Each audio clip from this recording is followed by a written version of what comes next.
Salut tout le monde, comment allez-vous? Moi ça va plutôt bien. Aujourd'hui on se retrouve pour une nouvelle vidéo pour parler tout simplement d'un nouveau manga, Blue Dragon. Alors Blue Dragon, je pense que si à l'époque t'étais sur Nickelodeon, il y a largement moyen que tu connaisses la série tout simplement. Donc voilà.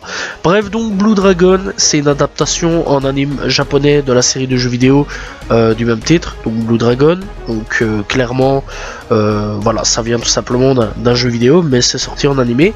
Et donc tout simplement, eh bien, les voix des personnages et l'histoire diffèrent tout simplement comparé aux jeux vidéo. Donc voilà, c'est pas du tout la même chose. Bref, donc pour le réalisateur, c'est tout simplement Yukihiro Matsushita, tout simplement. Scénariste, c'est tout simplement Akatsuki.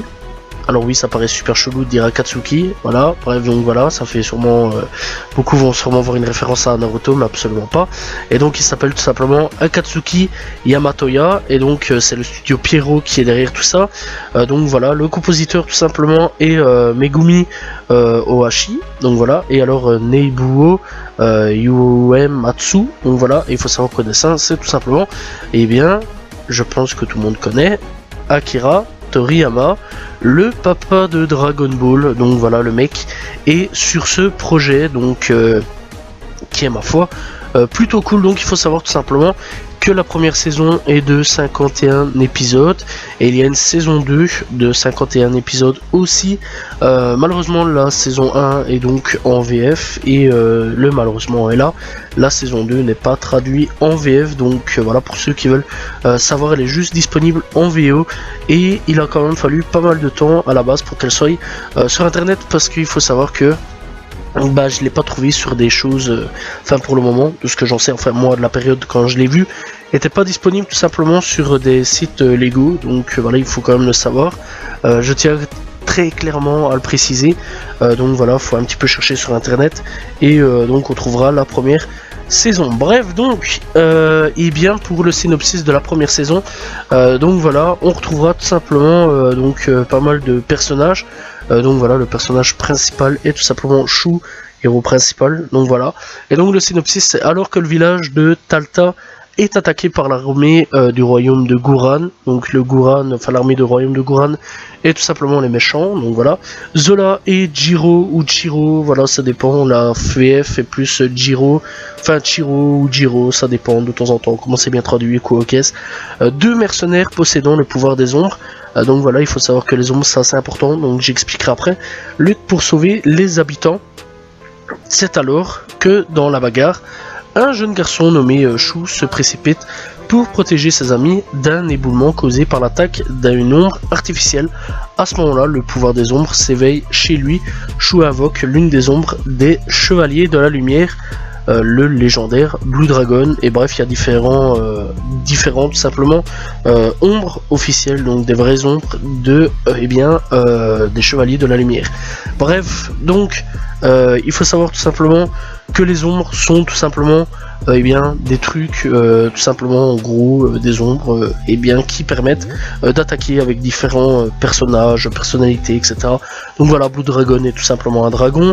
Il y aura une sorte de dent de sabre, donc tigre à dents de sabre. On aura un hippopotame, bref, on aura vraiment pas mal de personnages assez différents comme style d'ombre tout simplement. Et chaque ombre dans la série tout simplement a sa personnalité, a ses attaques différentes, a vraiment ses pouvoirs différents, etc. etc. Bref, tout simplement dans les alliés, on retrouvera donc Shu, qui est le héros principal, âgé de 10 ans. Donc voilà, il faut savoir que Shu, il rêve tout simplement de devenir maître d'armes et ainsi parcourir le monde. Donc voilà, et son ombre est tout simplement Blue Dragon, et c'est le plus puissant de l'équipe. On retrouvera Cluck, donc voilà, elle vit dans le même village que Shu et également, elle a également tout simplement 10 ans. Donc voilà, Shu et Shiro sont ses meilleurs amis. Et elle est aussi orpheline car elle a perdu ses parents à cause de Néné, donc le méchant principal. Et son ombre est tout simplement Phoenix, donc voilà. Et son pouvoir est plus dans la résistance qu'autre chose. Il y a Chiro, tout simplement, c'est un enfant très prévoyant et assez différent de Shu. Ils sont rivaux, donc voilà, rivalité, Shu et Chiro, donc voilà.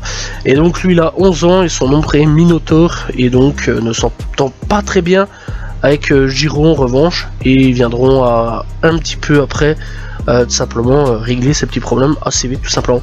Maru, le mec, c'est tout simplement le gros pervers à mort du groupe tout simplement, et donc lui c'est le seul non humain de la série, donc voilà.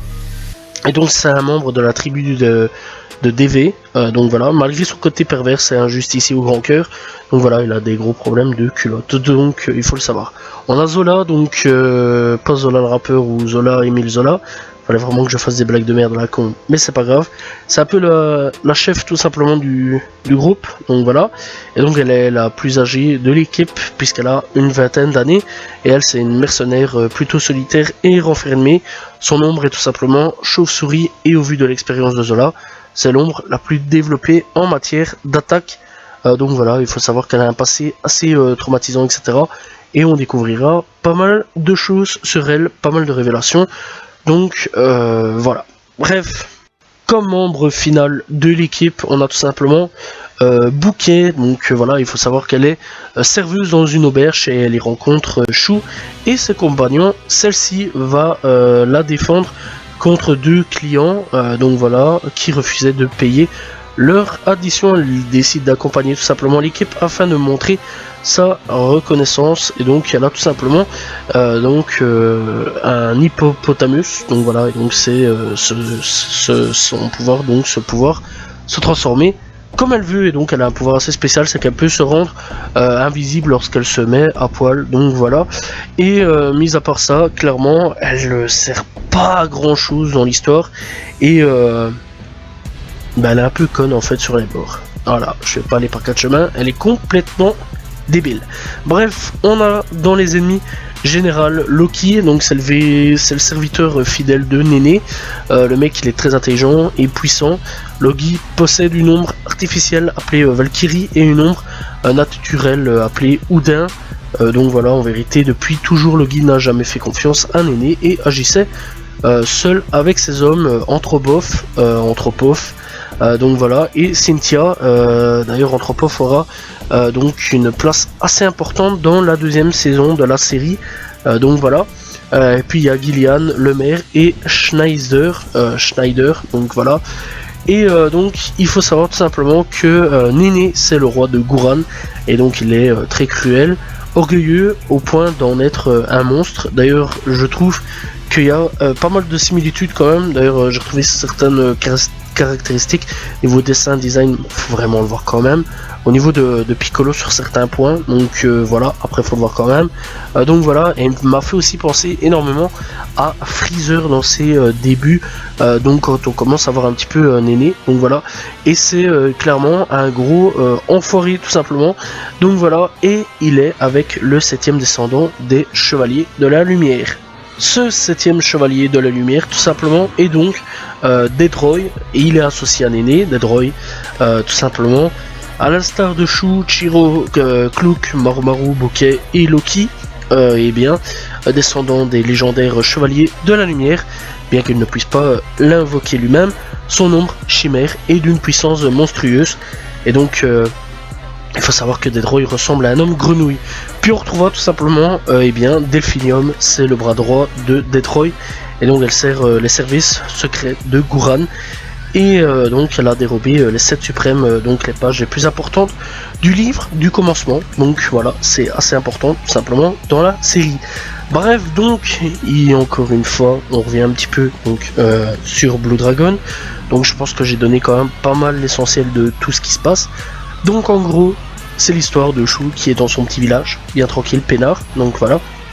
Et le village, il se fait attaquer par le royaume de Néné. Et donc lui, son rêve c'est de tout simplement devenir maître d'armes. Et donc là-dessus, avec l'attaque de Néné sur son village, il va pouvoir rencontrer Zola pour partir tout simplement à l'aventure, puisque aussi son rêve est voyager autour du monde. Bref, donc là-dessus, leur objectif va un petit peu changer, puisque leur objectif à tous, et tout simplement de destituer Néné. Donc voilà. Bref, donc dans l'ensemble, Blue Dragon, qu'est-ce que j'en pense? Alors personnellement, c'est une série que j'avais vue étant plus jeune, donc il faut savoir quand même que les premières diffusions se sont faites entre 2007 et 2008 chez nous. Donc voilà, fin 2007 ou début 2008. Donc voilà, première diffusion quand même au Japon, et tout simplement le 7 avril 2007, et ça s'est fini le 28 mars 2009. Donc voilà, il faut quand même le savoir. Alors chez nous, c'est passé sur Nickelodeon. Alors par contre, la première saison est totalement finie à l'intégralité. Donc voilà, il faut quand même le savoir. Donc la première saison est regardable vraiment facilement. Donc voilà, après par contre la deuxième saison, c'est encore un tout autre synopsis. Et clairement, par contre, encore une fois, elle n'est pas regardable. Donc voilà, en VF. Il faut le savoir, je sais pas pourquoi Nickelodeon n'a pas repris le projet. Donc voilà, à l'époque, parce que clairement à l'époque, moi je me souviens que ça passait que chez eux. Donc voilà. Et j'ai pas compris pourquoi ils ont pas repris le projet et pourquoi ils ont pas refait un Blue Dragon saison 2. Donc ce qui est plutôt dommage, sachant quand même qu'il y a eu quand même un petit succès quand même chez nous. Donc voilà, il y a eu l'arrivée des jeux vidéo chez nous, alors qu'avant on n'avait pas les jeux vidéo. D'ailleurs il y a eu un jeu vidéo, je crois que c'était sur Xbox 360 exclusivement, si je me trompe pas, bien sûr. Donc voilà. Et clairement, dans l'ensemble, après tout ça, on n'a plus de nouvelles après la saison 1. Alors est-ce qu'ils ont pensé que la série était officiellement finie après la saison 1? Je sais pas. Clairement, j'en sais strictement rien du tout. Je suis pas dans les locaux de Nickelodeon. Mais j'aurais trouvé quand même ça cool que, eh bien, on puisse quand même avoir une saison prochaine de de Blue Dragon. Malheureusement, on n'aura tout simplement jamais cette saison 2 traduite pour la VF de Blue Dragon, ce qui est plutôt dommage parce qu'en plus de ça, à ce moment là c'est quand même les enfants qui regardaient, sachant quand même que c'est sorti, j'étais quand même très jeune à ce moment là, donc voilà, j'avais pas grand chose quand même comme âge à ce niveau là, mais j'étais très jeune à ce moment là, ça je m'en souviens, donc voilà, je l'ai regardé, j'étais encore petit et j'avais bien kiffé le truc, j'avais bien kiffé le concept. Voilà, j'ai tout regardé, et puis un beau jour, en fait, en cherchant, j'ai vu qu'il y avait une saison 2, et je me suis dit, comment ça se fait qu'on n'a pas eu de saison 2? Alors j'ai fouillé, donc encore récemment, parce que j'ai vu la série assez récemment, les deux saisons, sachant qu'à la base on ne trouvait pas la saison 2. Ça il faut quand même le savoir, la saison 2, elle a apparu miraculeusement, voilà, ainsi, sur vraiment par hasard, et bien du coup, on a eu de la chance, donc on a pu quand même l'avoir finalement cette saison 2.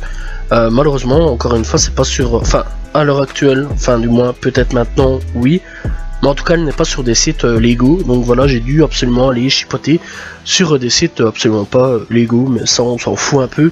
Dans tous les cas, moi pour ma part, je m'en fous un peu. Donc voilà. Après dans l'ensemble, allez quand même checker sur des sites légaux, il y a plein de trucs hyper intéressants et tout, ça c'est hyper intéressant de le dire, mais bon, pour des mangas que je trouve pas forcément, bien sûr, je vais un petit peu chipoter là-bas, parce que bon, il y a des trucs en non légaux, t'es obligé d'y aller pour pouvoir voir certains mangas que tu ne trouves pas forcément en trucs légaux, donc voilà, bref, donc, clairement dans l'ensemble j'ai dû un peu chipoter et j'ai pas trouvé un petit peu de trucs en mode oui voilà, on n'a pas fait de traduction parce que voilà, nanani nanana, on n'a rien eu, donc voilà.